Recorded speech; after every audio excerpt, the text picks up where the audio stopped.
ملة أبيكم إبراهيم.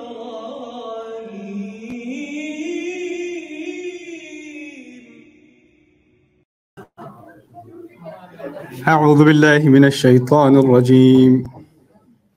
فإنهم عدو لي إلا رب العالمين الذي خلقني فهو يهدين والذي هو يطعمني ويسقين وإذا مرضت فهو يشفين والذي يميتني ثم يحيين والذي أطمع أن يغفر لي خطيئتي يوم الدين رب هب لي حكما وألحقني بالصالحين واجعل لي لسان صدق في الآخرين واجعلني من ورثة جنة النعيم واغفر لأبي إنه كان من الضالين رب اشرح لي صدري ويسر لي أمري واحلل عقدة من لساني يفقهوا قولي فالحمد لله والصلاة والسلام على رسول الله وعلى آله وصحبه أجمعين أما بعد السلام عليكم ورحمة الله وبركاته. Something funny is on my mind. I got to share that with you first. Brother just told me that he was sharing one of my recordings in the car. They were playing something in the car with family friend, was it? Yeah, family friend. And they said, well, I love this guy. And they said some other name. And he's like, no, his name's Nouman Ali Khani. No, it's not. And turns out somebody took a bunch of my lectures, uploaded it under their name.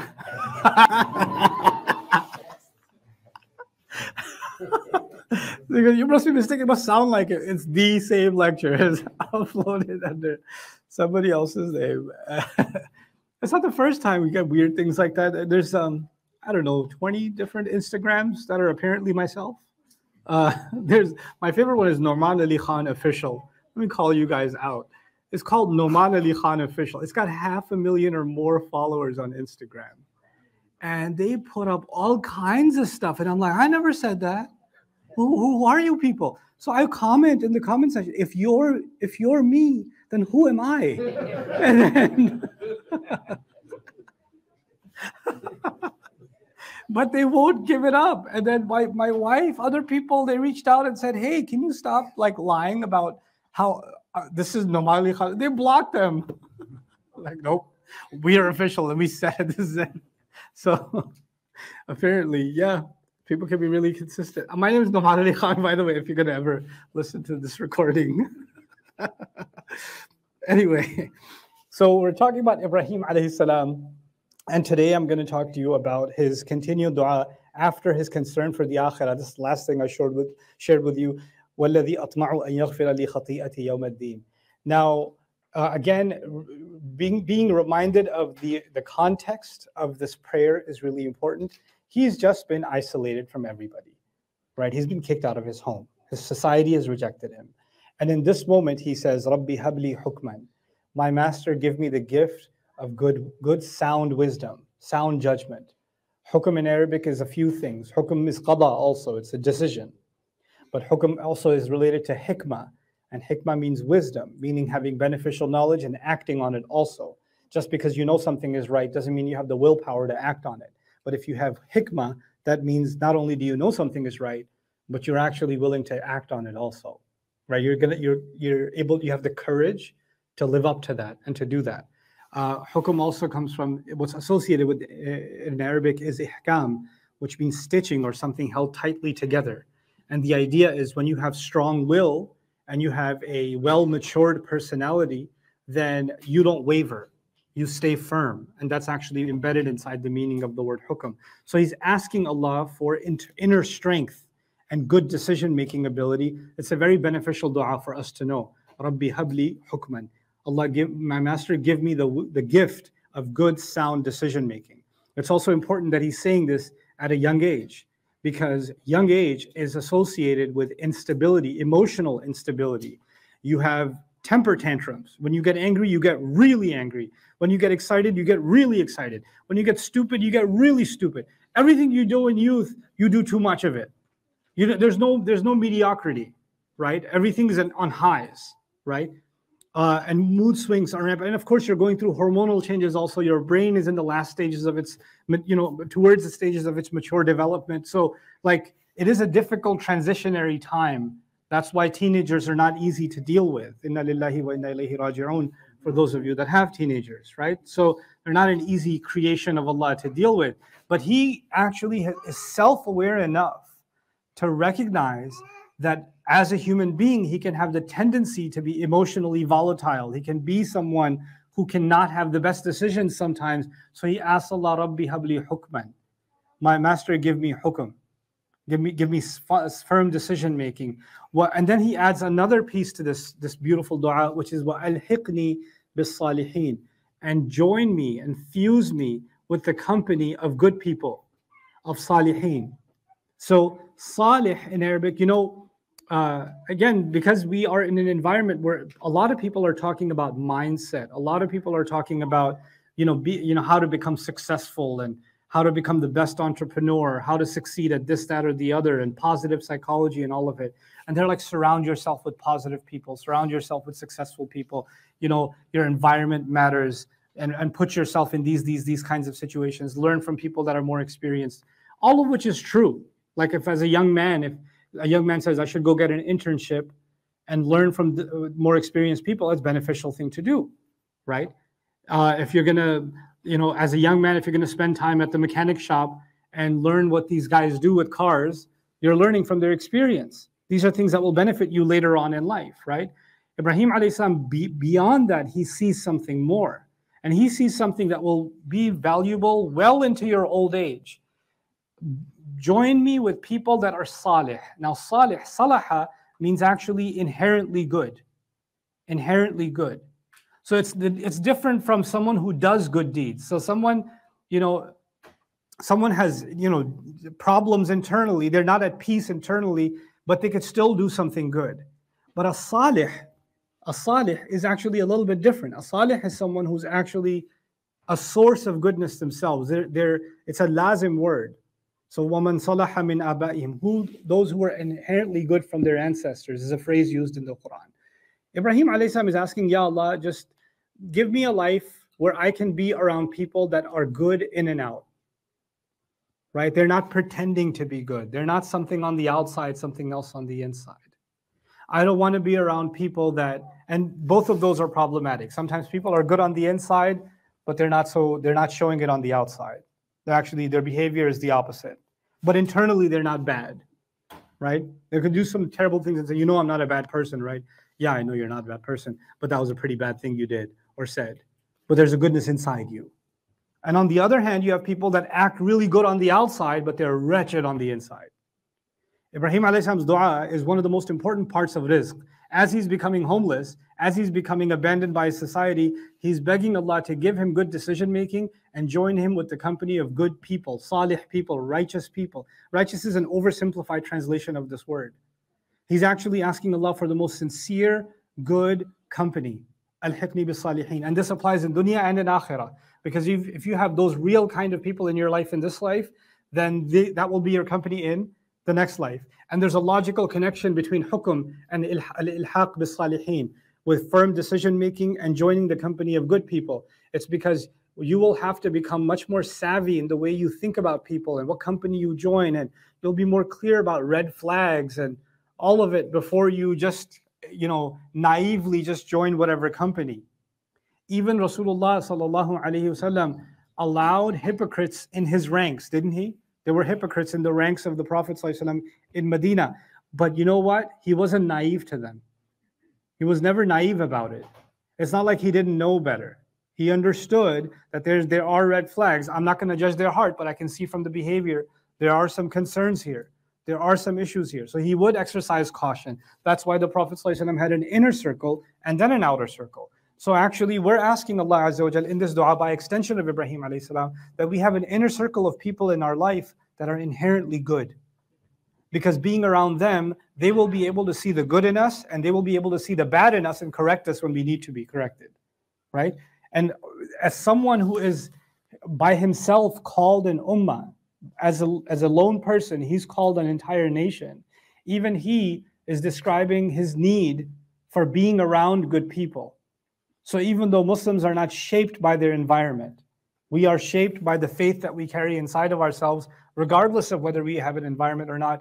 It cannot be underscored. The value of good company cannot be underscored. It's not something that's less valuable. So his own decision making, and ya Allah, join me among good people. And you know what? Maybe sometimes you're not around good people in this life. Perhaps you can be with them in the next. You know, there are people I didn't know when I started teaching Arabic online, and people started joining from all over the world. Sometimes people write to me that are like the only Muslim on their island, and they're studying Islam, they're studying Arabic now, and they have no company of, you know, that can support their faith at all around them, right? But I would add something more about the word salih, because Allah Azza wa Jal describes people of the book, right? Christians and Jews. He describes them. In one place he says, وَمَا يَفْعَلُ مِنْ خَيْرٍ فَلَنْ يُكْفَرُوهُ وَاللَّهُ عَلِيمٌ بِالْمُتَّقِينَ. And it says, you know, وَأُولَٰئِكَ, before that in Ali Imran, وَأُولَٰئِكَ مِنَ الصَّالِحِينَ. Why does he say that about those people? He says they are from the good also. They are among them, they are good also. And whatever they do will not be taken away from them. Meaning they have the potential of real iman in them. You don't have to think of good as Muslim only, right? There's people that Islam is already inside their heart, their fitrah is intact. You will meet non-Muslims in your life. You can tell by their nature, this is a good person. This is a good human being. This is an honest human being. This is a moral human being. This is a person of good character, right? Not all Muslims are the same. Not all non-Muslims are the same, right? And there can be those that have sulh in them. They are among the salihin, even though they haven't been exposed to Islam yet. And they can become, once they become exposed to Islam, they will easily accept it, you know? So it's not a myopic view that's being offered in these words. But of course, in the akhirah, it is the other meaning of it. Give me good decision making in this life and join me in the company of the righteous in the akhirah.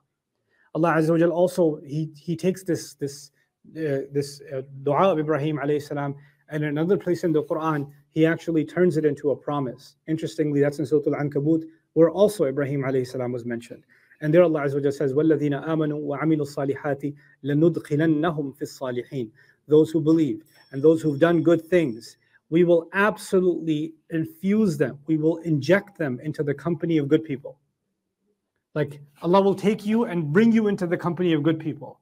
If you can show him that you're committed to faith and doing good, he will bring good people into your life. You won't have to seek them out. Allah will put them in your path. Whatever path you're on, Allah will put good people in your path because you've shown Allah a commitment. And then other ulama looked at the second dimension of that ayah also, that of course we will enter them into the company of good people in the akhirah. Now Ibrahim alayhi salam says, وَاجْعَلْ لِي لِسَانَ صِدْقٍ فِي الْآخِرِينَ. And give me a tongue, the literal translation I'll translate first, give me the tongue of truth, of great truth, among the last people. It's as if he's saying, he's kind of looking ahead and saying, when people talk about me in the future, right, then make sure that they say what is true about me. Let my true message, what I should really be represented with, let that carry on. Let that be what is heard about me, even among the last people that come, right? I'm reminded of the Ashabul Kahf, right? The young people of the cave who were incredible believers in Allah, but when they died, eventually after being discovered, when they died, their story was turned into a miracle story and taken over by the church. And it was used to spread Christianity. And especially the Jacobite Christians, they used the story of the people of the cave to talk about how Christianity is a miracle. These Christians held on to their faith no matter what. And there were churches made with murals of the sleepers of the cave, Ashabul Kahf. They're churches with their paintings on them. Just like they have paintings of Mary and others, they have paintings of the people of the cave. In other words, their story was now muddled with lies. There were lies being told about them. Their actual message, their actual mission had faded in history, and Allah restored it. And so when Ibrahim alayhi salam says, thousands of years ago, it's interesting words. I'm very curious about these words. وَاجْعَلْ لِي لِسَانَ صِدْقٍ فِي الْآخِرِينَ. give me a tongue of truth, meaning have me spoken about in true ways among the last people who come. Al-Akhirin, the final ones. Now, nations came after Ibrahim alayhi salam. Generations came, prophets came after Ibrahim alayhi salam. They retaught the message of Ibrahim alayhi salam. The revelations given to Musa alayhi salam have the story of Ibrahim alayhi salam in them. The Christians learned about Ibrahim alayhi salam. But the last of all nations is the Muslims. The last of all messengers is the messenger Muhammad sallallahu alayhi wasallam.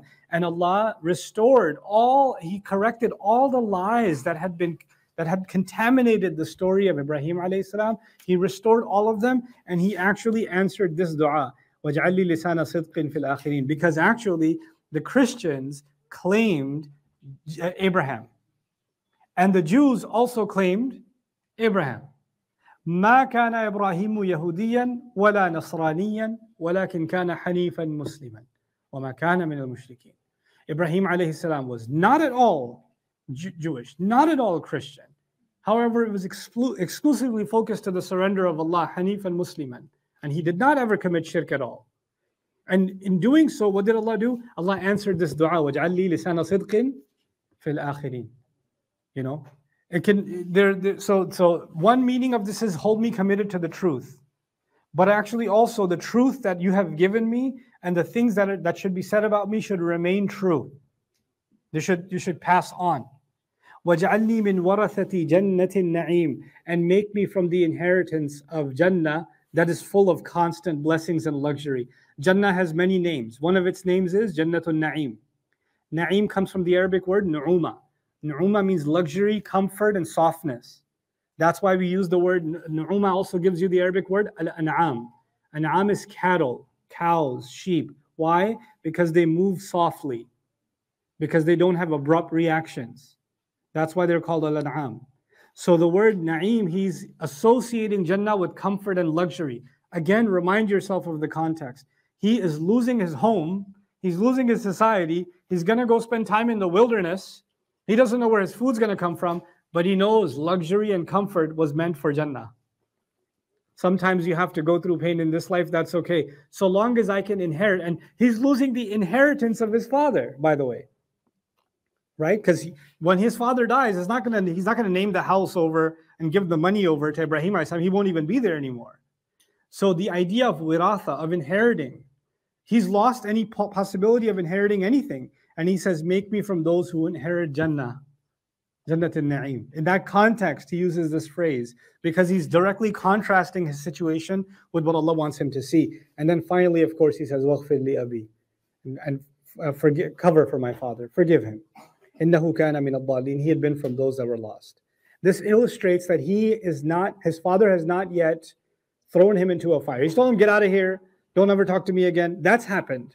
But the next escalation that we've already talked about is the entire nation was ready to burn him alive after he took his next steps, right? They were حَرِّقُوا وَاتْصُرُوا آلِهَتَكُمْ. At that point, it became clear when you're trying to kill, and we know that was from Revelation, meaning Ibrahim alayhi salam is also already a Nabi by that time, and he's broken all the idols and all of that's happened. So this is commandment of Allah. So when that time his father was ready and willing to even have him burnt alive, when that was the case, تَبَيَّنَ لَهُ أَنَّهُ عَدُوٌ لِلَّهِ تَبَرَّأَ مِنْهُ. It became clear to him that he's an enemy to Allah. He doesn't even see his own family anymore. All he sees is his commitment to shirk. Then it became clear to him, then he didn't pray for him anymore. But before then, وَغْفِرْ لِي أَبِي, forgive my father. He said, إِنَّهُ كَانَ مِنَ الضَّالِينَ. He's from those that are lost. وَلَا تُخْزِنِي يَوْمَ يُبْعَثُونَ. And don't humiliate me on the day where all of them will be raised. My nation will be raised. My father will be raised. I will be raised. I don't want to be humiliated on that day. He's afraid of being humiliated. We'll try to understand the connection tomorrow, inshallah, between being humiliated and the forgiveness of his father. And that will tie us to what he's going to talk about as Judgment Day. You see, the Quran is most exhaustive in its description of Judgment Day, right? We have more descriptions of Judgment Day in the Quran, and nowhere close to this will you find anything in the Bible. Nowhere close to this in the New Testament. Nowhere close, actually non-existent in the Old Testament.